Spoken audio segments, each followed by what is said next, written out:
Hello, fellow movie crusaders, and welcome to our best films of 2024. My name is Sean Waskrug, and as always, is Brian Michaels. You've seen our most disappointed. You've seen our most surprising. You've seen our worst. Now we are at the best films of 2024. We each have 15 films that we are going to talk about here. Granted, 5 of the 15 we're just going to name, which are honorable mentions, and then we're going to go into our top 10 films of 2024. Brian and I have both said that this year has definitely been kind of a year of year of mediocrity.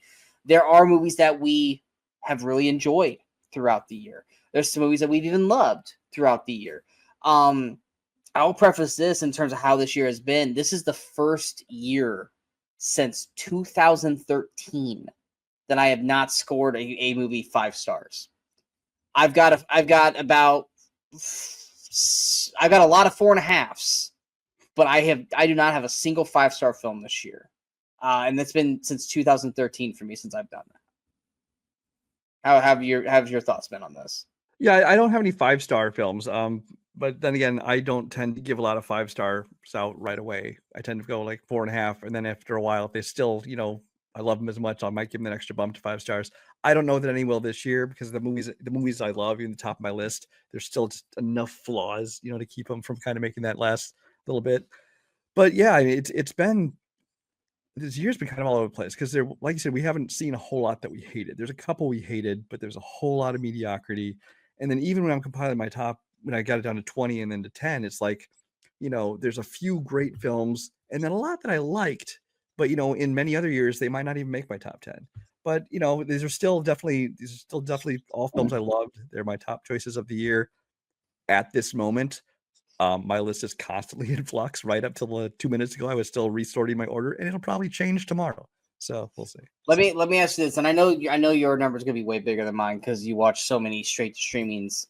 What was your final tally as of right now of how many 2024 movies you watched this year? 2024 films, I have 141 at the moment.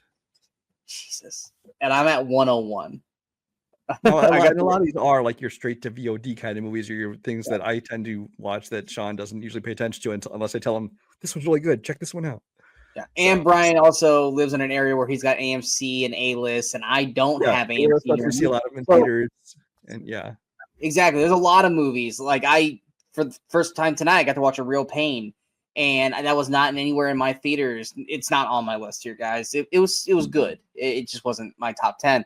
Number one, just to mention the AMC A-list, I'm not trying to pitch it here or anything, but I think the number one reason that is a great service is because it lets you give movies a chance that you're like, I don't want to pay for that movie. But, for free, I got a slot open. I'll check it out. And that's the reason I get to see a lot of these movies. And yes, a lot of them turn out to not be very good, which is why I have a whole lot of mediocre ratings in my list for the year. But then, every once in a while I hit that one like, I'm so glad I checked that one out. So I also, not that I've got to do it yet, and I do have one theater around me that does do it. It's always on Monday night, and I just can't do it on Monday nights. Mm-hmm. Is this whole like secret movie like of the month thing they've been doing. Mm-hmm. I love the concept of it. Monday nights are not good for me. I love the concept, but 9 times out of 10, it's like some little indie crap that most people don't care about. But once in a while, they throw a good one in there just to make you wonder. And I will say, if anybody out there attends these things, what you need to do is watch like Twitter, X, whatever you call it, or like Reddit forums, because the people on the East Coast will find out what it is and post it. So before it's 7:00 on your time, you can decide whether or not to cancel your ticket. Just saying. Yeah, that's what I do. Is every Monday night I go to Reddit. I'm like, everyone goes, "Here's a secret movie." I'm like, oh, man, I would have loved to have gone to that kind of thing. But it's like at that point, it's like 6:50. And it's like I'm not going to make it there until after the movie starts. But anyway, we're here to talk about the best films of 2024. I will say this: every year we're always like, man, this year went by so fast. But then I see some of the movies, I'm like, oh my God, that was this year? That movie felt like it came out like 3 years ago. Like, there are movies that I am pulling up on my list going, that can't be from this year. I feel like it's been so goddamn long since I've watched that movie that I barely remember a single shot of it. And then there are some where it's like, wow, I feel like that was only 3 months ago when I watched it, and it had been like 11 months. This year's been very weird when it's come to me for the movies, but I will say this. I think only 3, maybe 4 of my top 10 were in the first half of the year. And everything else has been all new stuff. So if you guys watch the half year review, a lot of my stuff's going to be different. But there's some stuff that will not have changed. But let's go ahead and get into our honorable mentions. Brian, go ahead and mention the 5 movies that you wanted to acknowledge before we crack into our top 10. Just 5 movies that just missed the cut. I won't go into great detail on them. Waltz, which was the one that went to Apple with Brad Pitt and George Clooney. That was a lot of fun. Sean didn't like this one. Boy Kills World, which I didn't say I didn't like it. I rewatched it, and I've actually liked it more than reviewing. I didn't say I didn't like it. I just said I had higher expectations for it, and it didn't meet it. It's What's Inside, which was a Netflix movie, kind of a little mindfuck body swapping movie. That one I thought was actually quite impressive. Killer's Game, which, to put that in my best of list, you can tell that my best of list is more just like, what I enjoyed more than like, great filmmaking. That movie was a lot of fun. It's basically Short Time with Dabney Coleman meets Smoking Aces. Ton of fun. And then my last one is The Beekeeper with Jason Statham. I thought it was a great fun action movie. Wow, that made it. Is that your number 11, or are you just picking 5 movies you want to acknowledge? It's at 11 right now, but like I said, these are all kind of in flux. So. Wow, that is nuts. The Beekeeper. All right, my 15 through 11.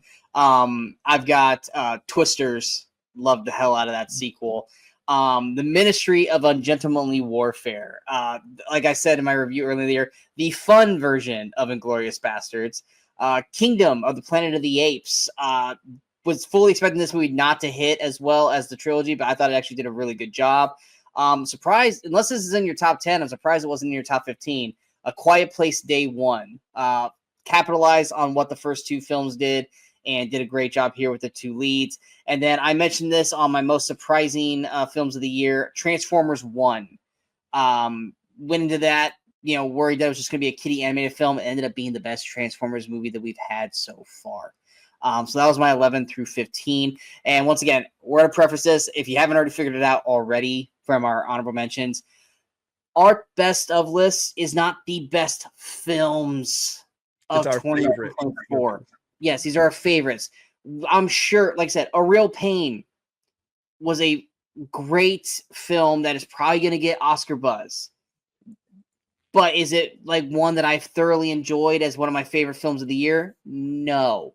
So these are our favorite films that we loved watching in 2024. Now, granted, some of them could be prestigious films, but these are our fun films. These are the films that we want to acknowledge and we want to recognize. So if you're just hearing movies that are like, what, that movie's one of your best? Yeah, it is, because we're not, snob. I mean, we're critics, but we're not snobby, critics. It's like, ugh, God, a comic book movie, a horror movie, never in my list, kind of thing. But yeah, it's this is our fun list, and we like to explain our movies that we loved and that made us feel good throughout 2024. Now, granted, I've got a couple movies here that we are probably going to see in the Oscar races come March, but there's others that are like, oh, this is just fun as shit. So saying that, fun as shit. Yeah, it's saying that. Brian, what is your number 10? My number 10 is not a fun as shit movie. My number 10 is a movie that could move up higher. I have to rewatch it, but I've only seen this movie once, and because it was last week, and that's Nosferatu.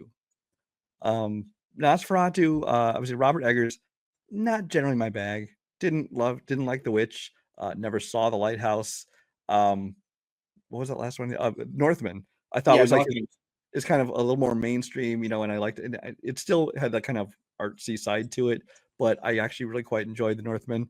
And then Nosferatu, I went into kind of like, I like the source material and stuff, but it's like, I don't know, it looks creepy, but it could just be way too artsy for my tastes. I really liked what he did with it. I love the cinematography in it. I love the atmosphere he creates, the creepiness, and and even though you don't even really see actual, Count Orlok through most of the movie, it's kind of him in the shadows, or when you do see him, it's like brief glimpses of him and stuff like that. You see a full lot of him at one point. At one point, but I'm saying for a large part of the movie, and I kind of love that mystery they created there. I think he did a pretty good job. I think that Lily Rose Depp, at times I couldn't decide if she was acting really badly or if she's acting really great, because she was kind of riding that line. I'm gonna give really great. They put her through the fucking ringer in this movie. Yeah. Like her doing the little like shaking and shit. Especially there's times when she's doing things like that looks so ridiculous. You're like, it kind of looks ridiculous, but it's kind of working. So I am bought in on this. Yeah, exactly.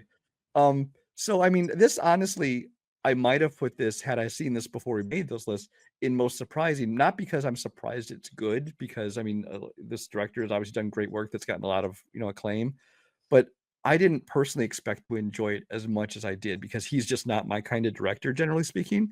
But I guess it's just because the source material fit his kind of tone, his kind of atmosphere. I thought it was really well done. Like I said, this one could move up much higher on my list if I went to see it a second time. I watched this last night. Mm-hmm. This is my number 6. It went all the way up to number 6 for me.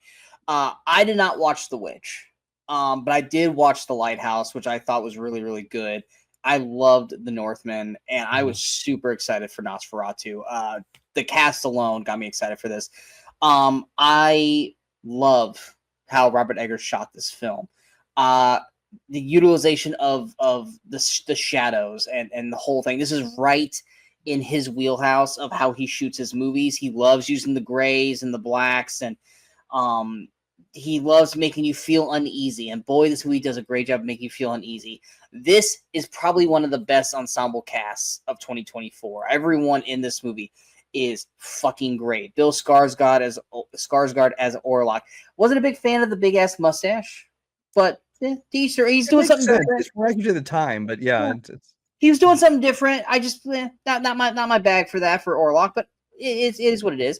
Like I said, Lily Rose Depp, I think, was phenomenal in this movie for what they gave her. They like I said, they made her fucking work in this movie, man. They like, hey, you better stretch for every fucking scene in this, because we're going to make you hurt. You gotta do Jennifer Carpenter in this movie. Okay. Exactly. Yeah, Exorcism of Emily Rose. You guys know exactly what we're fucking talking about. They put her fucking through this movie. Willem Dafoe.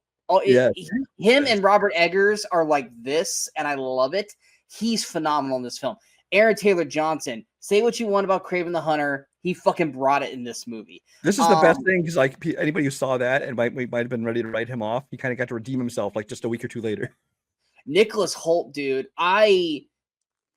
This dude has had a great year. Oh yeah. Granted, I know you weren't a big fan of Juror 2, but he was great. But he was good in it. Yeah. He's having a stellar year. Did you watch The Order yet? I have not got to watch The Order, but I've heard he's good in it. Yeah. Yeah, he's having an MVP caliber year. His performance through this, the first meeting he has with Orlok, I'm surprised that he wasn't exhausted. The amount of emotion that Holt puts himself through in every fucking scene, every time a scene is shot in this movie, I'm like, these guys need like 30-minute breaks, because they look exhausted by the time we're done with this. I enjoyed the hell out of this. And when I say enjoyed the hell, I wasn't like chewing popcorn. I was just like, this is wow. Just wow. Up till the final fucking moment. And Eggers being Eggers, always make sure you feel unfucking easy. There is imagery and things with him and you go, ooh, okay. All right, we're gonna do this. We're doing this. Okay, you know what? I'm not mad at you, man. Fucking bravo. What you chose to go that route, and I ain't even mad at it. Nosferatu is right up there, best horror film of the year. It deserves all the accolades that I hope it gets. It probably isn't going to get anything in the acting categories, which sucks, but it definitely deserves it. And I think we all kind of slept on Lily Rose Depp, especially after Yoga Hosers. She's now on my radar. Well, Yoga Hosers, then she was in that, was it the Max show, like The Idol or whatever it was? And you kind of like, okay, maybe her career's not going to take off like we thought it was. Yeah, but then she goes and does this. And this was the epitome of a breakthrough role. Yeah. For someone. Like, we all know who she was, but it's like, oh yeah, you're Johnny Depp's daughter. And then it's like, okay, now I see you, I've acknowledged you. Now I need to see what you're gonna do next. But yeah, Nosferatu was great. Yeah, even talking about this now, I kind of feel like I want to bump it up a couple spots. I think it'll probably end up in my 4 to 6 area by the time after I watch it a second time. We'll see. Yeah. And like I said, even for me, if I watch like the ones in front of Nosferatu and watch Nosferatu again, it could move. But literally right out of the gate, I got done watching it, went right to my list. I'm like, yeah, but it's going to 6. I was like, Yeah, I damn. always start at the bottom. I'm like dragging it up my list on Letterboxd. Like, nope, keep going, keep going, Yeah. keep going. Yeah. It did everything. It did everything I wanted it to do, and I am not mad at a single thing that it did. Yeah. Going to my number 10 is Brian's number 2 most disappointing film of the year, which is Deadpool and Wolverine. Honestly, I'm disappointed that it's so low. 10's low for the expectations that I have for this movie. I expected this movie to be top 5, top 3 because I love Deadpool. Wolverine is my favorite comic book character of all time. Hugh Jackman's back for it. What could go wrong? I had a blast with this film from the opening fucking scene with the Bye Bye Bye musical rendition. Now I'm sick of fucking hearing that song now, but because they butchered it all throughout the summer. I loved the chemistry between Ryan Reynolds and Hugh Jackman throughout the film. I was worried when they were going to bring Hugh Jackman back as Logan because of how great Logan was. Like, are you going to fuck with it? I think that they did it differently enough and gave Hugh Jackman enough to go off of in this movie to not tarnish what Logan did for us. And to the point where we might be getting more Hugh Jackman out of this. Maybe this movie kind of made him fall in love with doing the character again. Till you're 90. But I had fun with it. I know you didn't like the cameos. I thought they were all fun, and I actually really loved what they did with Gambit. I thought it was great what they did with Gambit because it was fun. Because we know Channing Tatum's not going to play Gambit, so you know what? Let's bring him in and let's have him be the best Gambit cartoon version that we could ever fucking get. I would have rather seen a glimpse of what his Gambit would have been. But then it wouldn't have been Gambit. It wouldn't have been Deadpool. I'm so glad we got the Gambit that we got because I thought it was fucking hilarious. I am so happy we got to see Wesley Snipes' Blade again. I thought that was fucking awesome. I didn't really care about Jennifer Garner back as Elektra, but hey, I'm fine with watching Jennifer Garner kick ass, and I'm more power to it. I actually didn't hate, as now I'm blanking on her name. I didn't hate, what's that? Daphne Keane? No, I love Daphne Keane. I'm totally glad she was back. The villain. Oh. I'm blanking on it now. Trying to the actress or the character? Emma Corrin, Cassandra Nova. Cassandra Nova. Who also the actress. Yeah, Cassandra Nova. Yeah. Who was also awesome in Nosferatu, by the way. She's also in that movie, and she's great in that. I actually thought she was a really competent villain. Did they give her enough time to really establish that? Not really. I don't blame her for that. That's a script thing. I thought the jokes were funny. I laughed through it. I love that we still had some emotional beats. I can see the arguments that Brian has that he brought up in Disappointed, but it wasn't enough to make me not love this movie and deter from this film. I love this movie. Could I have gotten were there some things I probably maybe would have wanted differently than this? Sure. But from what we got, I had fun with it. That's why it's my number 10. Yeah, and I had as my number 2 most disappointing movie. But it's still it came in like was another one of my honorable mentions, just figuring where I cut it off. It's right up there. It dropped out of my top 10. There are things about it I liked. There's fun scenes. I definitely laughed, but it's just I think a lot of it's the multiverse of it all. It's like, can we just get past this? But anyway, we talked about that in Disappointing. My number 9 movie is a movie from Radio Silence called Abigail. This is a movie I had a hard time placing. That was my number 16. It was just outside of my. I had a hard time placing on my list because it's been all over the place on my list. But from the last time I rewatched it, I really did enjoy this movie a lot. I think that that the directors have a great tone for letting a movie actually be a horror movie, but still injecting plenty of comedic moments into it without it turning into a parody. We like seeing Melissa Barrera, since she's not going to be in Scream. Fine, let's put her in this one. We still get to see her kind of in that horror atmosphere. Thought she was great. The whole cast, honestly, the ensemble: Dan Stevens and Catherine Newton, Kevin Durand, Giancarlo Esposito. I know how much you love Angus Cloud. Definitely the weak link of the movie. But This is just a movie that was just, again, this is just one of those. It's just a lot of fun. I think it's kind of a unique take on it. You get to see.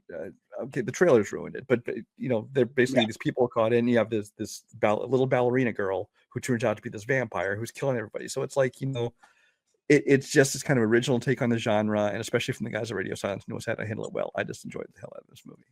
Yeah, like I said, this is my number 16, so it just missed my honorable mention. And I agree. The number one thing about this movie, fun. It was just straight fun. Yeah. I had a blast watching this movie. I love this cast. Kevin Durant, MVP. Yeah. MVP in more movies than just this one. Kevin Durant had a great year, and I hope he continues to have a great year. Dan Stevens, he's good in everything, guys. If you guys aren't fans of either two of these actors, I don't want to be friends with you because I love both these people. Melissa Barrera, at least she had one good movie this year because You're a Monster just barely missed my worst list because she's not good in that movie. Catherine Newton, I like her in almost everything, not named Lisa Frankenstein. I wish we got more from Juan Carlos Esposito in the movie because he's not in it enough. But it's fun. The dynamic of the film is hilarious. The banter between the group is fun the whole way through. The gore is like laughable, but in a fun way. The fighting in it is actually real enjoyable. This was if Nosferatu had not come out, this would have been my number one horror film of the year. Just because as fun as this one is, Nosferatu is just like, perfect to a point. But yeah, I really, really enjoyed Abigail. My number 9, I'm pretty sure Brian never saw, so he's not really going to have much to go off on this. Now, this movie did get some, I don't want to say backlash, but false advertising with its trailers, because everyone was basically dubbing this movie as the threesome tennis film, and that's Challengers. Yes, the trailers all definitely trying to sell it on that scene. Yeah, they really tried to sell it on this one fucking scene, and nothing really happens outside of what the trailer showed. But in spite of that, this is actually a really fucking good movie. Zendaya, I'm gonna be talking about her in a little bit as well. Another one, much like we've already said, she had a rock star 2024. This performance in this movie should get her at least acknowledged potentially for a nomination for Best Actress. I thought she crushed it in this role. It's my favorite performance of hers so far. Mike Faust, is it Faust or Faust? Faced. Mike Faist, I thought was good in the film. Josh O'Connor was also really good. The chemistry between these three is like lightning in a bottle. The way they shot the tennis, some people are calling it corny. I actually thought it was fun and exciting. They made a tennis match look entertaining throughout this whole thing. But it really is the story between these three and how it develops and goes all the way through the film. And I even liked how it ended, the way they used the music in this. Everything about this we just worked. And I remember going in to watch this as the threesome tennis movie and going, there's not really a whole lot of that in this movie. It's a sexy movie without a lot of sex. It just is all like on the surface level, but it's a very sexy surface level. Let me just say that. But it's done so fucking well. It really, really is. And I had a blast watching this movie because I think I had about like 15 minutes left of the film, and I'm like, you know what? This movie's actually really fucking good. Like, in spite of it false advertising the trailer, I am actually really, really enjoying this film. And it is like stuck in that top 10 throughout the whole year. It was one of those ones like I probably won't stay in there, but here I am speaking at number 9. It powered through and it stayed in my top 10 the whole way. So 2 questions. One, do you feel all 2 hours and 12 minutes of this, or does it go by fast? It's done in a way where you're like present day, then it goes back like 10 years, back to present day, then goes back like 6 years, present day, 8 years. They probably could have cut like 10 minutes. And knowing what you do of me, would I enjoy this movie? Knowing you, my thing is, I've never really liked any of this director's other movies, which is kind of what had me kind of. I'm not crazy about the director either, but I think these three are so good together that they make this movie work. I don't think any other three people would have gelled as well and made this movie work with that director. I think this was kind of perfect casting for everyone here. Knowing you, because I always score things a little bit higher than you, unless it's something just random that you just fucking love. I see this as probably 3.5, 4-star, unless you really hooks on you, then 4.5. I think you will like it. Maybe I'll check it out. Like I said, tennis. I'm not a big tennis fan, but I like tennis movies, and this is probably my favorite tennis movie. I'll say that. Yeah. Right. My number 8. I think it's on Prime right now. It is on Prime right now. Yeah, I just saw that. Yeah. So yeah. My number 8 is an animated film, The Wild Robot. This is a movie that going into it, I was a little torn because I'm like, the animation looks great, and it looks like a cute story, but they're gonna have all the animals talking like just any other, kiddie animated film. Like, oh, it could have been so much better. Now, then when I saw the movie, and there's like the scene, there's like one shot that explains everything where, like she just shuts down and just listens and learns, and you kind of see how she's learning essentially all the animal languages. And then so from then on, when we hear them talking, we know they're not really talking, it's just it's being interpreted for us. Yeah. And I'm like, okay, they handled that perfectly. That being said, some of it was still kind of the same old, aim for kids animation, which these movies are aim for kids, so it makes sense. But I actually enjoyed the hell out of it. I thought it had a whole lot of heart to it. I thought it was really well done. The animation is beautiful in this movie. I think that the story itself is a little thin. It's like not a whole lot really happens in the movie. But that's my only complaint about it. Otherwise, I really enjoyed this. It's one of my favorite animated films of the year. This is my number 5. So, and you and I were both in the same boat of this. We saw the first teaser trailer, which made it look like a lot like another movie you're probably gonna be talking about, which is Flow, which is like a silent animal film. And we're like, okay, this is like WALL-E in the wilderness. This is really, really cool. And then we saw a trailer where the animals were talking, and you and I both were like kind of turning sour on the movie. But I still checked it out, I think, before you did. And like I said, that one scene where they show that she basically sits there for however long and learns all the animal languages, I was like, I told you this because you're like, oh, I don't want to watch the talking animal. I go, no, trust me, they make it make sense. And by doing that, it completely kind of washed away all the worries that Brian and I had of this film. This is beautiful animation. It's got like a water brush kind of stroking to it. Everything looks just gorgeous. Every shot is a wallpaper quality shot. And while, yes, I can agree with you that the story is a little thin, it's not something that we haven't seen, tons and tons of before. It is the voice performances of this cast and the acting of this cast that takes a thin story and makes it into an amazing story. Mm-hmm. Lupita Nyong'o as the robot. You got Pedro Pascal as the fox. Kit Connor, I don't really know who he is, but I think he's like an up and coming guy. He plays Bright Bill Nighy, Stephanie Hsu. Matt Berry is hilarious in the movie. For anyone who does what they do in the shadows, he's great. Catherine O'Hara, Ving Rhames. It's got a great voice cast. It is a beautiful story. I got emotional while watching it. I loved this movie, and it was my number 1 animated film of the year. I didn't think it was going to be because I really, really loved another animated film they're going to be talking about here very, very soon. But I was completely overwhelmed and surprised by how much I loved Wild Robot. What's your 8?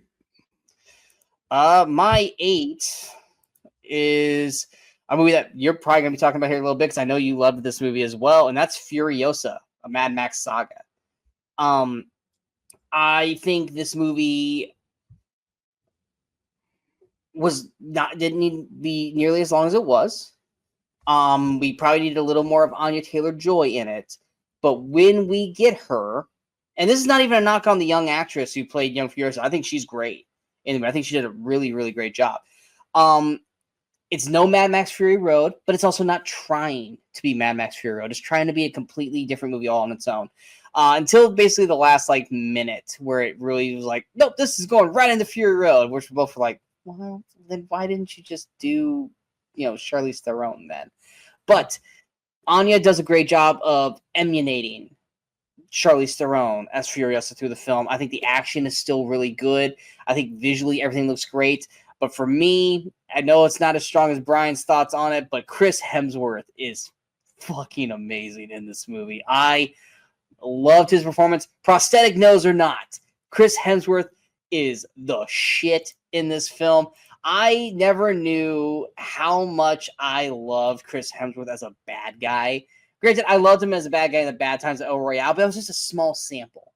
But we got him full-fledged bad guy in this. And I would love it if he got award recognition for this. He's not going to. But I really enjoyed Yeah, how he'll get some kind of recognition, just not from the Crusader Awards. Well, yeah, Crusaders Awards he will. I'm talking about Oscar-wise. I would have Yeah. loved him to get some acknowledgement for it. But yeah, he will definitely get acknowledged through the Crusaders Awards.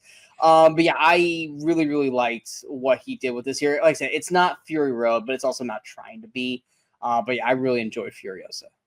This is my number 2 for the You're year. number 2. This is my number 2 for the year. You know what? Because I've rewatched it a couple times since my original time. I want to say I have not seen this since theater. So Oh, you haven't?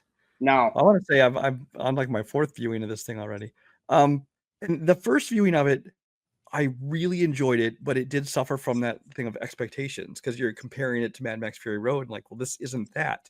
And it's like, well, parts of it definitely have the same style to it, but you know, this one is a lot more story to it. It's not just the journey there and back kind of that Fury Road was. It's not pure action. So there's more downtime in this one, especially in the first half, where even I said in my first review that I was getting kind of antsy waiting for it to kick into gear. And that's because I was expecting it to be Fury Road again. And it's not, it's its own movie. In that world, in that style, but it does have more story to it. So there's more character, there's more setup to it. I do think that Anya Taylor-Joy does a great job. I think even the younger one did a really good job. Chris Hemsworth is a ton of fun. He's definitely going for the over the top, you know, caricature of a villain, and it works. It's great. That was a prosthetic nose necessary? No, but it's like I think the fact that his performance is so over the top makes you just kind of accept that as part of it. I think the action is again phenomenal. I think that the stunts are amazing. So yeah, this one was in my top 5 from the time I saw it, and it stayed there. I literally feel like the prosthetic nose was there for like George Miller was probably like, it could not be Chris, Thor. Chris, you're too pretty to be looked as a bad guy. We gotta ugly you up a little bit. Here's a giant prosthetic nose. People won't think you're pretty anymore. Because I remember that first. He still has the long hair and the beard, and he's wearing a cape at times, and he's holding this. Yeah. It's like you would look too much like Thor if you didn't throw him off, you know. Well, that you got to remember the first time. I think the first trailer we were like, "Who the fuck is that?" Chris Hemsworth. That's not fucking Chris Hemsworth. And then we got the actual trailer, like, oh, that's totally Chris Hemsworth. Yeah. Like you got us for like a split second, and then after I was like, oh no, it totally is him. But yeah, what was your number 7? My number 7 is a movie that should have gone to theaters, but it didn't. It went to Amazon Prime. I'm gonna get shit for putting this in my top 10, but I don't fucking care. This is Roadhouse. Roadhouse. As much as you shit on Conor McGregor in this movie, how is this in your top 10? There's a couple movies in my top 10 that really just exemplify what Brian Michaels' style of movie is, and that's movies that are fucking just fun. There's a blast to watch. You will overlook their flaws because you're just having a fucking grand old time watching these movies, and this is one of those. I loved. I mean, the fight scenes obviously were really cool and really well choreographed and stuff. Jake Gyllenhaal is great in this movie. Plus, he's just looking ripped and shredded. He's in amazing shape for this movie. He does a great job. Conor McGregor, yes, he was over the top and cartoonish to the point where it really kind of took you out of the movie. Not even for his over the top. He's a bad actor. He really is a bad actor. Now, the fight scenes, obviously, he was great in. And there were times he was playing up the cheese, and it worked. But then there was like the rest of the scenes he's in where he's still just grinning the whole time when he shouldn't be. He's just like, I'm just happy to be in a movie, you know. It's just like, and he's not a good actor, but you know, the character, it kind of worked for it. And definitely in certain scenes and the fight scenes, it was great to see him in the action. But the whole supporting cast across the board, I liked just kind of the tone of this movie was actually more comedic than I expected. I mean, because if you've seen the original Roadhouse, it's played completely straight. This one, definitely has a more fun tone to it. I mean, especially with like the one-liners that Jake Gyllenhaal's throwing out and just some of the things that happen. It's a movie that impressed me, and it's a movie that I know isn't like, objectively like one of the 10 best cinematic experience films of the year. But it is one of my 10 favorite films of the year, and that's all I care about. This movie has grown on me since I watched it. I will say that, because I was disappointed in this movie for a good while. But Conor McGregor was not one of the reasons I was disappointed. I loved Conor McGregor in this movie. Brian and I are not on the same page when it comes to that. I think Conor McGregor knew exactly what film he was in. He knew exactly what character he was supposed to play.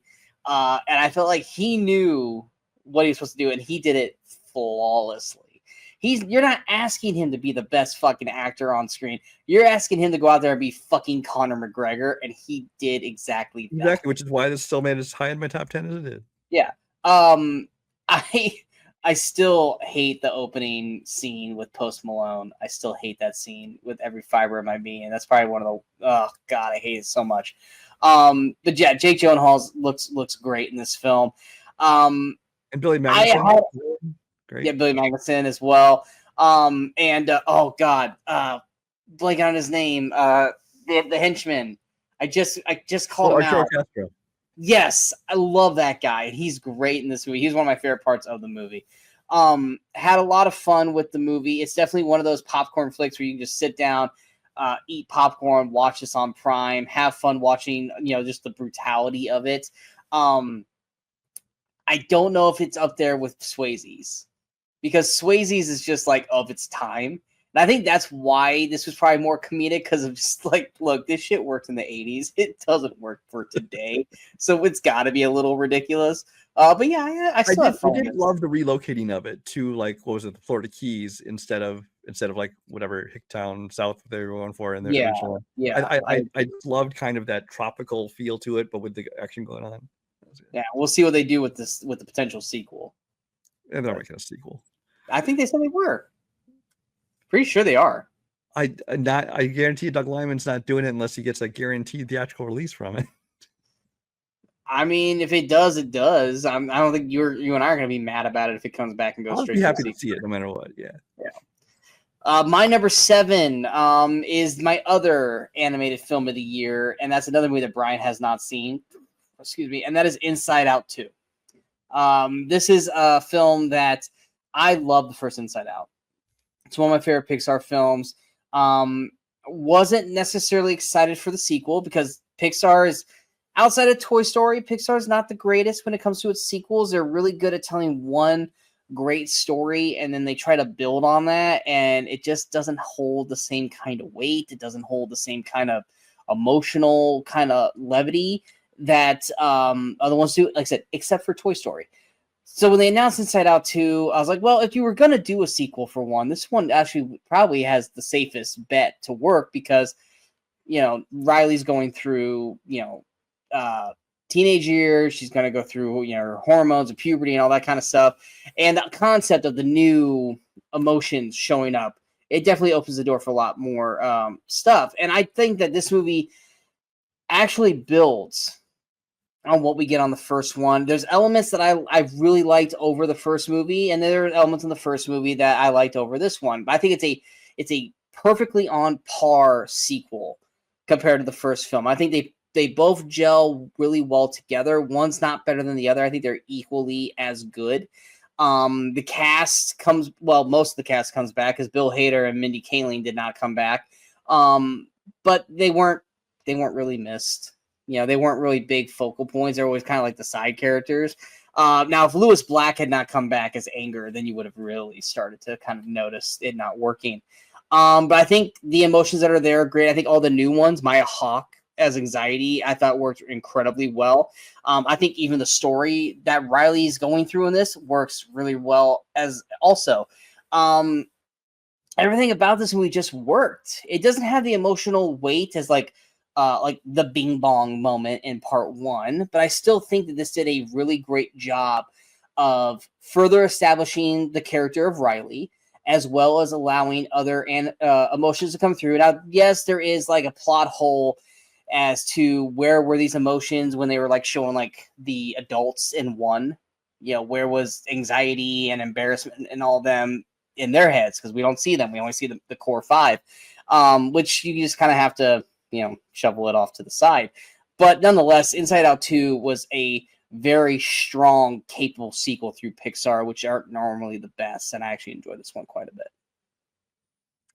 My number 6 is Godzilla versus Kong. I'm sorry, Godzilla X Kong, The New Empire. Again, I'm just going by fun. This movie was a blast. I mean, you got Adam Wingard coming back and directing this again. You got Dan Stevens in another movie on my top 10 list. Brian Tyree Henry, Rebecca Hall, who I know Sean hates. She was fine in this one. She's competent. Yeah, in this one. I will she was give her the selling point for this movie, but she didn't bother me at all. She didn't overtake the film. You got rid of the kids, Millie Bobby Brown and Julian Dennison from the other movie because they were kind of the part that kind of dragged the previous movie down. This one basically just gave us what we wanted, which was fucking monsters fighting all out. Now I know that Sean was not as big a fan of this movie because Godzilla is largely sidelined in this movie. This is basically a Kong movie guest starring Godzilla. This is BVS. This is BVS and Thor Ragnarok, where the director wanted to make a Kong movie and had to have Godzilla in it, much like Thor Ragnarok was Planet Hulk with Thor, and BVS was supposed to be Man of Steel 2, but it was basically a Batman movie with Superman in it. Yeah. And I totally get that Sean's not going to enjoy this because he wants to see Godzilla, so he's shortchanged, and Godzilla is kind of basically a supporting character. I totally get that. But for me, who doesn't have that attachment to Godzilla, and I really love Kong, I loved the movie. I loved the battle sequences. I even loved when they gave him the fucking power glove. I loved when he got to suplex Godzilla. So much of it was silly, but it was just like, this is what you want from kaiju. You want giant monsters fighting. This one you had, those two, but you also had the big orangutan looking thing. I don't remember what he was called. Scar King? Yeah, Scar King, that's what it was. And then you had the frost dragon, whatever the fuck he was. Yeah. And it's like, and the action scenes I thought looked so good. I thought it was so well done. It was, it kept moving. It was well paced. It was never really slowed down too much. And it was just a ton of fun. And as we've established, that's what I'm looking for in the movie. So this one has stayed in my top 10. I would have been more open to this one if a couple things didn't happen. One, that Godzilla -1 doesn't exist. Because it's hard to go to Godzilla -1, which was my number one movie of last year, which was, to me, a masterpiece. Back to this, which this is not a better movie. This is a better movie. No, it's not. No, it's not. But it does not focus on Godzilla. So yeah. Yeah, it's if Godzilla -1 didn't exist, I probably would enjoy this one more. 2, in terms of them being all for Barbieheimer, they turned Godzilla Barbie-fied. It had nothing to do with it. I feel like it had everything to do with it. They made him go full on hot pink. And they didn't add pink later on because of Barbie. I just, oh god, that irks the hell out of me. That Godzilla is now pink. We don't need a fucking another Barbie. No. Once again, proves Dan Stevens is good in everything because he's one of the most fun parts of the movie. And I cannot remember the fucking name of the baby Kong, but I think I haven't laughed out loud that hard in a movie this year than when Kong flung that baby around like a fucking baseball bat. I gut bustingly died laughing during that scene because I was like, that's I think what every parent. Not that that's Kong's child, but I was like, I don't think every parent wanted to do that at some point, and I bravoed Kong. I will say this, and this is me going nerdy wrestler guy here. There is no fucking logical way that Kong could have suplexed Godzilla. Godzilla is way too bottom heavy. He would have never been able to lift his ass over like that. And before you say it, I'm not saying Godzilla could have done that too because his arms wouldn't have allowed it. But there's no, as much as it was cool to see a suplex happen, no fucking chance Kong could have suplexed Godzilla. Well, Godzilla pushed off with his legs like wrestlers to help him, Godzilla doesn't have the jumping ability to pull that shit off. He's too what bottom. Are you talking about? You saw how fast he was running all of a sudden? I do. That was another great moment too, is like when Kong does go up there and Godzilla's like, motherfucker, I told you to stay out of my way, and Kong's like, wait, no. I love seeing Godzilla sleep in the Coliseum. That was pretty cool. That was probably one of the that's what he did through the most of the fucking movie was just sleep. Just slept the whole fucking time. But yeah, I didn't hate the movie. It was fine. It's just not top 10 for me. I knew But it would be top 10 for you. yeah. We already did my 6 and 5. My 6 was Nosferatu, and my 5 was Wild Robot. So continue with yours. My 5 you have mentioned earlier, and that is Twisters. Twisters had a hard thing to live up to because I love the first Twister. It is like one of my favorite movies of its era. It's in my top 100 of all time somewhere. Because it's like one of those ultimate summer movies. It is exactly what you want it to be. It's You and I are tongue-in-cheek. both in agreement on that. It has a great score. It has a great soundtrack. It's the directing debut of Jan de Bont, who aside from being cinematographer on things like Die Hard, which is my favorite movie, he's also directed movies like Speed that are my favorite movies. So I like seeing him in that. The cast, I mean, obviously we love Glenn Powell. We love Anthony Ramos, Daisy Edgar Jones. I haven't seen a whole lot, but I thought she did a pretty good job here. And it was just one of those movies that it's a sequel that really doesn't try to reinvent the franchise. It doesn't try to say like, oh, that's how they did it back in the 80s or 90s. We're going to do it our way now. Like a lot of these legacy sequels tend to do.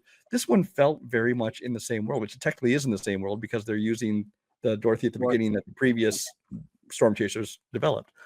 But Glenn's obviously his charisma goes a long way to carrying this movie. I think his chemistry with Daisy is excellent. I love that they once again have like the two distinct teams of people, but the one that you think is the good guys versus the bad guys actually turns out to be kind of the other way around. The effects in the original Twister hold up, but in here they look phenomenal, using today's technology. I have no criticisms at all about any of the special effects in this movie. And it really, especially if you were able to watch it in the theater, or if you watched at home, if you have a great sound system, a great, a big screen to watch it on, it's just, you really get to feel like you're in the middle of this thing. And this is what, for me, this is what movie theater experiences should be. I mean, yes, you want to go see, art and good dramas, things like that. But when you're looking for a movie theater experience, as far as just being put in this world and feeling like you're there, Twisters works for me. Yeah, I love this movie. I've watched it at least 3 times since theater because it's just so goddamn fun. Plus, I'm not gonna lie, I love watching Glenn Powell in a cowboy hat going, if you could just chase it and doing all that shit and going in and driving. If you feel it, chase it. I couldn't remember the first part. Him, driving into the fucking tornado and shooting off fireworks and all that shit. That's just fucking fun. I really like that. Katie O'Brien, who should have gotten more to do in this movie, especially after, but she's still this movie was made before she broke out. Exactly. I was gonna say, like, she's not considered a big name in this, so it's hard to say she deserves more. But yeah, Love Lies Bleeding. I feel like if this movie came out next year, she probably maybe would have gotten a little more to do. But yeah, I agree with everything that you said. It helps elevate Twister. It doesn't try to step on it. It doesn't try to supersede it. It's basically, like I said, like Inside Out 2. It's there to be a complementary attachment to an already great film by having a great predecessor and a successor without trying to overstate that we're killing the old one and we're the new way. Fun cast throughout. Twisters look great. There's not really anything negative towards this movie. The only thing I think I had with it was that it kind of did feel like everything that they were amounting to in the first film went to nothing, because it doesn't seem like anything that they were working towards in the first film really worked, because we're still doing the same shit in the sequel. Like, yes, they're using the same technology or building on that technology to help you able to, read, get data from the storms, but it didn't seem to go anywhere in terms of creating earlier warning systems and things, which is the whole goal of which is the whole fucking point. And it's like, well, no, that didn't. So they didn't. I will say that's my one negative of this movie is how they're in Oklahoma, they're in Tornado Alley, but apparently they're also, this group of storm chasers is the only people who know what to do in the case of a tornado. The people in the towns just run around and they're like, no, we need to get shuttle. Like, they're going ordering people what to do and where to go. It's like, motherfucker, we live in Oklahoma, we know what to do. Yeah, granted, coming from someone who used to live in Nebraska, you see these things so many goddamn times that when the sirens go off, you just step outside, stick your head out, going, "Nah, we're good. We got at least another 20+ minutes. We're fine." But we don't go running around. Oh my god! Now, but here's like they're the only people who know what to do. That was a little weird, but other than that, yeah, you're not wrong about that. What was your number? 5, right? My 5 was Wild Robot. Okay. So My number 4, you mentioned about me earlier, and that is Flow. Now, this is like Nosferatu might jump up in my list. I feel like this one could drop down in my list after I see it a second time, or after I have some more time to think about it. But at the moment, this is where I put it at number 4. Flow is a movie I had never heard of, which doesn't surprise me because it's from like Latvia.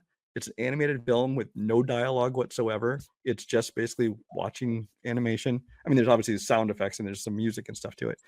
But this is a movie that just if you're looking for just pure animation, this movie is beautiful. It's one of the best I've ever seen. Not only just in the look of it, because everything, I mean, the water and the trees and everything about it could pass for photoreal if they wanted to. But the animals have a more artistic look to it. It's kind of a painted look to it, kind of like Wild Robot. So it's clearly not trying to go for photoreal like Mufasa or something. It's just going for beautiful animation, and it is beautiful, and not just in the look of it, but in the motion of from the leaves blowing in the trees to the motion of the animals. Everything looks like it's basically fucking real.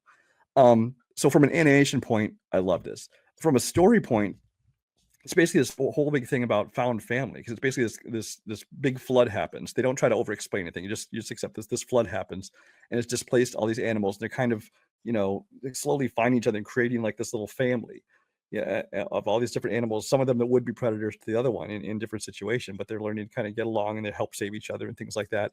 And it's just kind of a sweet simple story about survival and these animals and creating this found family and just watching the beautiful animation. Now, is that enough to keep it in my number 4 for the top 10? Maybe not, but as of right now, having just watched it once, that's where it sits. yeah, if you had not told me, or if I not heard about it, I would never know that this was a foreign film, because there's not anything in the fucking movie that makes you think it's a foreign. Yeah, there's nothing in this movie that makes you know that it's a foreign film. Yeah, they're even submitting it as their best international feature candidate for Oscar, for not even animation, but for that. So, which is good, because I mean, like I said, animation. You won't get a nomination, but they're submitting it as that. Yeah, animation this year for the Oscars is going to be cutthroat. Between this, Wild Robot, Inside Out 2, there's at least 1 or 2 other animated films that are probably going to be in a good pay. Like, that is going to be probably one of the categories to watch come Oscar season. Yeah, Flow looks beautiful. Like I said, it was what we were looking for Wild Robot to be, but it basically didn't have a robot in it, but it was what we were looking for Wild Robot to be. My only negative is, while watching it, it was so calming, and because it was that I was dozing off during it, and it wasn't like because I was bored. It's just because it was like kind of a boat. The waves crash. Yeah, it was just kind of a relaxing movie to watch. I remember dozing off, and also I was like, "Where the fuck does whale come from?" It's just I was like, "Whoa, what the hell?" But yeah, it was solid. I mean, it didn't crack my top 10, but it's a very solid animated film. But yeah, my number 4 is Brian's most disappointed film of 2024, and that is Wicked. Like I said in our most disappointing episode, let's go back 12 months. This was Brian's like number 2 or number 3 most anticipated film of the year. It was not even on my radar. I didn't care to watch this. All this Brian was just all about Wicked. Now, 12 months later, it's Brian's most disappointed film. It's my number 4. I went in with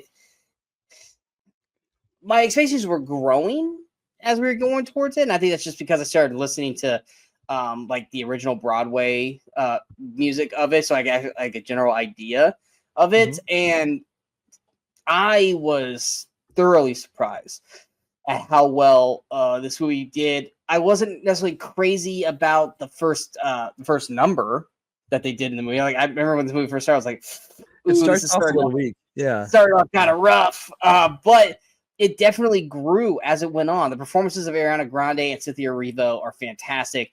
Michelle Yeoh, Jonathan Bailey, oh my God. Goldblum, come on. Yes, like I was like, oh my God, Goldblum. It was like Oz. Yeah, Goldblum. Either Peter Dinklage in his small voice role. I think everyone here is great. The music, when they let them belt it, mainly Cynthia Erivo, those songs hit the hardest. I literally I wasn't like bawling, but I was literally in tears during that scene in the club. It just kind of overtook me in that moment. It was such a beautifully well shot moment, and to find out that that wasn't even planned in the script makes me love it that much more. That Cynthia just felt it in that moment. I love that for Well, her. more was planned, but the actual dance move she made up on the spot. No, she wasn't supposed to cry. That was something that she said. She goes, I just got kind of in my own emotions, and we just kept shooting. But yeah, that was a great moment. Obviously, the standout number, Defying Gravity, was so fucking good. I think it looked great for me. Some people had some issues with the color palette of the film. I didn't have a problem with it, but I'm also not a real big stickler about that shit. But it definitely made me look at Wizard of Oz a lot differently now. Especially now that you watch Wicked, you go back, you watch Wizard of Oz, I'm like, holy fucking shit, I watched that. Everyone's been watching that movie wrong. Now I can look at Wizard of Oz like I do Jaws, where it's like, everyone thinks the shark's the fucking villain. No, the mayor's the fucking villain. Wizard of Oz, the Wicked Witch is not the villain. Glinda is the villain in Wizard of Oz. And then you tell someone that who hasn't watched Wicked, or they had just watched Wicked. I just did that with my mother because she just watched Wicked for the first time. And I was like, I basically, went through. I was like, now take Wizard of Oz. Why does the Wicked Witch do this? Because X, Y, Z. And you can just see her brain trying to go, and it just all starts like going through. She's like, I'm gonna have to rewatch all of that now because now I got to watch it like with that mindset, and that's gonna completely change everything. But I really was not expecting to enjoy this as much as I did, and I was thoroughly surprised. I had a blast watching this. I've been listening to not the whole soundtrack, but I've been listening to a few of the songs that I really, really enjoyed. Jonathan Bailey's number I really loved. And I cannot wait for the sequel next year. That's going to be one of my more anticipated films of the year. We just shot most anticipated films in 2025, and it was right up there, up to the top. I think yours, it wasn't even nearly as high, personally, because of how this one was, right? Oh no, it dropped down my list because of that. Yeah, exactly. Good. I won't rant on his parade. Just if you want my thoughts, you can look at the most disappointing movies video, because it didn't quite work as much for me. Yeah. My number 3 is Saturday Night. That is my number 2. A movie we didn't know existed until sometime this summer. Yeah. I think I remember hearing like rumblings of they're making a movie about behind the scenes Saturday Night Live, but never heard anything about it. Also, it's like, oh, it's coming out in October, and it's directed by Jason Reitman, and it's got this great cast of people. Now, granted, a lot of the cast are not big names, but they're perfectly cast. And the biggest surprise for me, of course, is Dylan O'Brien does a perfect Dan Aykroyd. Gabriel LaBelle, who we only really know from like The Fabelmans. He stars as Lord Michaels, and so it's a lot of these people who have been acting, but there's not really any giant names, at least not in the main roles. But I think that everyone was cast for perfectly, not necessarily exact, they don't do the exact look or the exact voice, but they capture the spirit of each one of these cast members perfectly. The pacing of it and the tone of this movie, it's very much kind of that almost like an Aaron Sorkin kind of West Wing kind of thing, or Studio 60 on Sunset Strip. It's basically which was kind of what it's going for. It's kind of a constant motion. That's why I like how it's kind of basically in real time. This is like the 90 minutes before the premiere of the first episode of Saturday Night Live. So I love those ticking clock kind of movies where it's like, you're going in real time and you're racing the clock and you don't know what's going to happen when they finally get to the end. Now we know obviously the first episode aired, but still it's fun to see the journey up to that moment. Now how much of this is fictionalized, I don't know, but whatever they did with it, it was a fucking ton of fun and just an unexpected surprise for me, and it's solid number 3 for me. Yeah, like I said, this is my top 3 all have the same score for me, which was a 94%. This was my number 2. I gave it the number 2 ranking of the year, but like I said, my 1, 2, and 3 are literally a 3-way tie. I fucking love this movie. I was locked in from scene 1 of this film. I love everyone in this cast. Like you said, Gabriel LaBelle, Rachel Sonnet, best performance I've seen her in. Corey Michael Smith was a fantastic Chevy Chase. Dylan O'Brien as Dan Aykroyd, like you said, was great. Lamorne Morris, I love him from New Girl. Just won No, I was agreeing with you. I think you were laughing. I was like, I didn't say his name wrong. It's like he's great. Memories of his scene. So. Oh yeah. Nicholas Braun was as Andy Kaufman and Jim Henson. I thought when he was Jim Henson, it was extra great. I loved every scene he did as Jim Henson. Willem Dafoe has a small part. J.K. Simmons, very, very small part, but he kills it in this. How many scene. other people besides me went and Googled certain information about Milton Berle after you saw this movie? Yes. Nicholas Potany, perfect Billy Crystal in this film. Where I'm not seeing his fucking name. Where's Philip Seymour Hoffman's kid? Cooper. I'm not seeing his name on the cast list. Oh, Cooper Hoffman. There it is. He's great in this movie. Him and Gabriel have this great rapport with each other in the like the scenes in like the stairwell. The cat, like I said, breakneck speed, utter chaos, very manic, especially for oh god, what's his name? Well, I'm thinking of the not the actor, but the actual character of playing the actor. Oh my I don't god. know. Which actor? No, the crazy one. Belushi, Matt Wood. John Belushi. I was like, oh my god, I blanked out his name. You just never know what's gonna happen for every moment because he could just snap, and then you just don't know what the hell's gonna happen.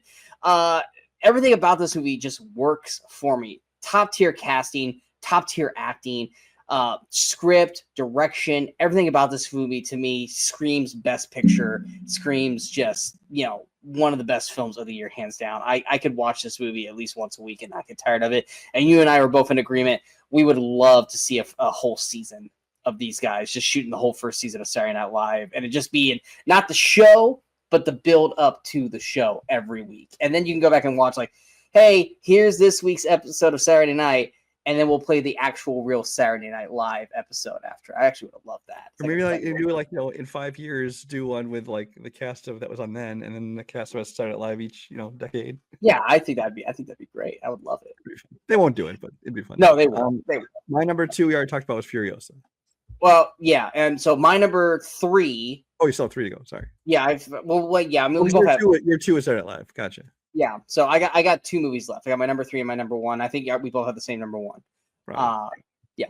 So my number 3, I know it's not on Brian's list because he didn't care for the movie. He thought it was fine, but he thinks it's overrated. It's on my list down in the 30s somewhere. It doesn't deserve to be that low. But that's Dune Part 2. Dune Part 2 is fucking fantastic. I'm not a Dune fan. I thought the first Dune movie was good for what it was, but it didn't blow me away by any means. But I mean, I was ready to watch this one just because it was like, oh, this is supposed to be more exciting than the first film. Okay, cool. I thought that they took everything that did work in Dune and doubled it in Dune Part 2. I thought the story was better in this one. The acting was better in this one. The action was better in this. The cast was better than this. Visually, everything in this movie I thought worked better than it did in the first film. Not that the first film was bad. I think you can go back and watch it. The first one still looks fucking great. I think that's just they took everything that worked in the first movie and they just made it better in the second one. I thought the story and the performance of Timothée Chalamet and Zendaya all the way through this film, I thought really worked. Javier Bardem was this weird comic relief that I didn't think we needed, but he was hilarious throughout the film. Rebecca Ferguson, I mean, when's she not great? She's always great. Austin Butler, didn't need him to basically be kind of doing Skarsgård's voice throughout the film. That was a little off-putting. But what we got of him outside of the voice, I was really excited to see what his character did. I love how they did that whole like black and white kind of filming for his like gladiator-esque scene in his home planet. Like I said, action sequences, the whole final battle, kind of wanted to be a little bit longer than what we got because it just looked so badass, through it. The sound design, everything. They showed up and then they went inside to watch Timothée Chalamet and like, well, we still want to see everything happening outside. I kind of wanted to see all the sandworms and all the, awesome fighting going on outside. Florence Pugh, I know we're going to get more of her in the next film. Like, I wish we would have gotten more of her in this, but I get it. We're telling a book. So, same thing with Walken. The only thing I think if I was going to change anything about Dune Part 2 is I probably would have went to the Harkonnen world a little bit earlier, because it feels like we're like an hour into the movie and we're all just sand, and then it's like, oh, dramatic tonal shift. We're here now. And so it kind of just felt a little out of place. So I would have probably just done that sooner. But other than that, I thought Dune Part 2 was fantastic on all cylinders. And like I said, I know Brian didn't really care for it. Brian thinks it's completely overrated. But I loved Dune Part 2. I thought it was Well, I mean, I do think that people are a little overpraised. Now, objectively, I mean, I gave it 4 stars. As a movie, objectively, it's a well-made movie. It's really good. It's just, this is one of those that for whatever reason, even the first one the same way, just didn't resonate with me. I can't explain what it is, but it's not a movie that grabbed me. But I can look at it and say, yes, it's a well-made film. Like, if this gets nominated for Best Picture, which I'm sure it probably will. No, it definitely will. It absolutely deserves it. I'm not going to be like, oh, they shouldn't nominate this movie. I didn't like this movie, because it deserves it. It's just not for me. Which goes to our number 1 film of 2024. Anyone who year doesn't change. Exactly. If you've been watching our half year, it's the same fucking movie. It has not moved. Our number 1 film of 2024 is The Fall Guy. This is a movie that Brian and I were excited from the very first trailer. It was something that we had been anticipating. It was like one of the first movies of the summer. It came out. It did not disappoint me and Brian. If anything, it exceeded our expectations. We loved this movie so goddamn much. Ryan Gosling, Emily Blunt, Aaron Taylor Johnson again in a great supporting role. This movie is fun on so many different levels. Brian wasn't super crazy about the romantic storyline. I actually thought that romantic storyline is what made the movie that much greater. I didn't dislike it. It just, especially the first half, it was like leaning a little bit too heavily into that, and you're like, okay, let's move. It's the crux of the film. But I love this movie. And like, even for the people who really love the TV series, I love that they didn't focus on that, but it was kind of more of like a tip of the hat at the end for like this wasn't trying to be an adaptation of the TV series almost at all. It's almost trying to be like, okay, that was a TV show about stuntmen, and ours is gonna be the movie that's paying tribute to stuntmen. Yeah, that's basically the only. But yes, I liked that it was a tribute to them, especially when they went to the credits. And they did that kind of stuff where it's like, here, let's show you how we shot these scenes, and they were playing like the stuntman song throughout. The actual stunts in the film, the car chase, I'll call it that. There's a lot more to it than just being a car chase. One of my favorite scenes of the year. I loved everything about that. Winston Duke also having a blast in this film. It just made me want more Winston Duke. We don't get enough Winston Duke in Hollywood. This movie just, I had a big grin on my face pretty much through the entire film. Gosling, a lot of people are like on him. When Gosling's doing action or comedy, especially comedy, he literally almost can never do wrong for me. And this is the closest role for him to Nice Guys, which is our favorite role of his. So it's like perfect. Yeah, and then Emily Blunt, I love her in pretty much 99% of the things she does, and I think she actually has a really good chemistry with him throughout this film, and it just works. I bought in to the relationship in the very first fucking scene when they're just talking to each other. And I was bought into the whole that, and then they jump ahead, like I think it was like 4 years or something, and I still was bought into everything going all the way through it. Their conversations felt real, and it felt lived in, and that's why I think the relationship aspect, while did overtake the first act, I think worked so well as it did because I bought into their chemistry together as a couple. But yeah, I love this movie. Yeah, the key to everything Sean just said is the fact that you had a big grin on his face the whole movie, because as I've already discussed, that's what I'm looking for in a movie, is to have a great time, to be entertained, and that's how I oftentimes pick my favorite movies. And there is no movie that I was smiling more through and I was just enjoying more from beginning to end this year than The Fall Guy. I mean, yes, the actors, the cast across the board is great. They're having fun. They're enjoying themselves. We're having fun with them. But this movie is all about the action, and not just the fact that it is a big action spectacle, because it is, but the fact that it is kind of delving into that world of behind the scenes of about stuntmen and how movies are made.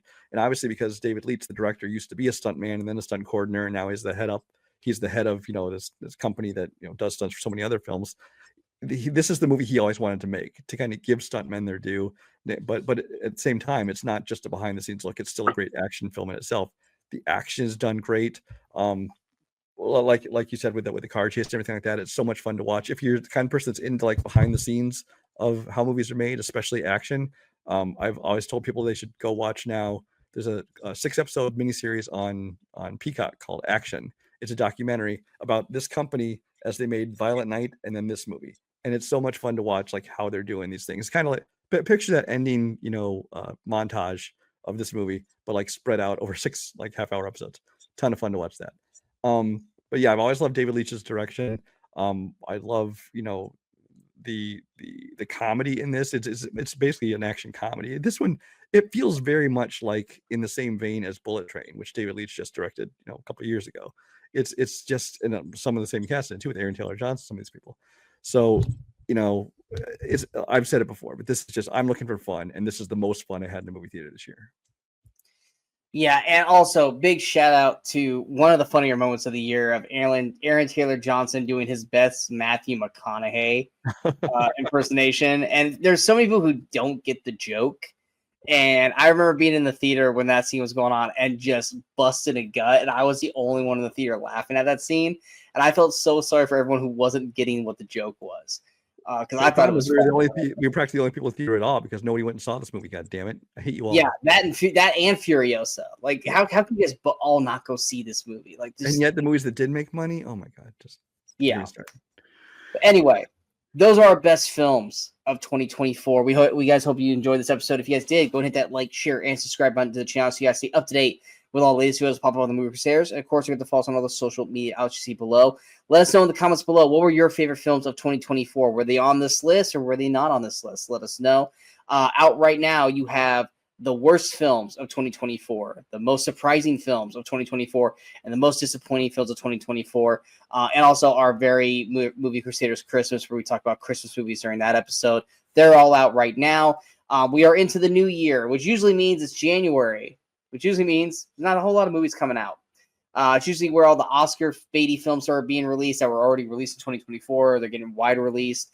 I'm looking at the calendar right now. January 10th looks to be the first real release of the year. We got Better Man gets expanded, plus Den of Thieves 2. I know you're excited for that one, Brian, so you'll probably be watching that.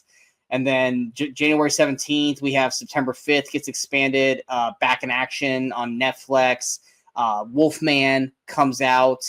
So we got a few things coming out, nothing super crazy.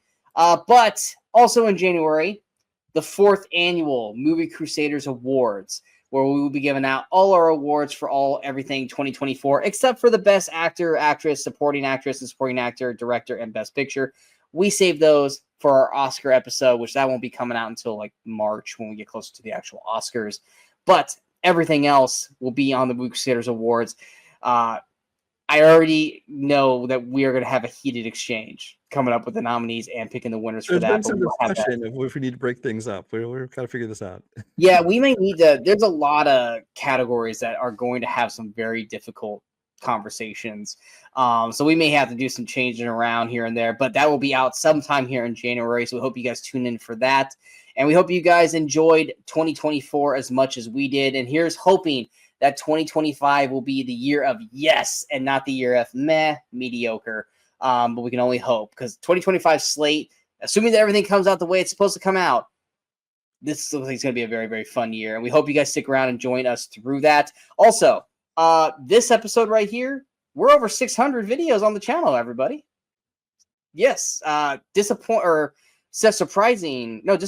was the 600th video on the channel. So, wow. If you guys have been through us since day one, thank you. We hope to make 600 more and maybe more after that. So thank you for sticking through the ride of the Movie Crusaders and on to 2025. But once again, I am Sean Waskrug. That is Brian Michaels. And until next time, in case we don't see you, go watch some movies. Go have some fun.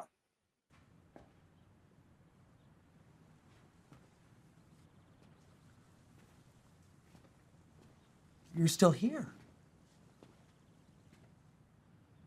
It's over. Go home.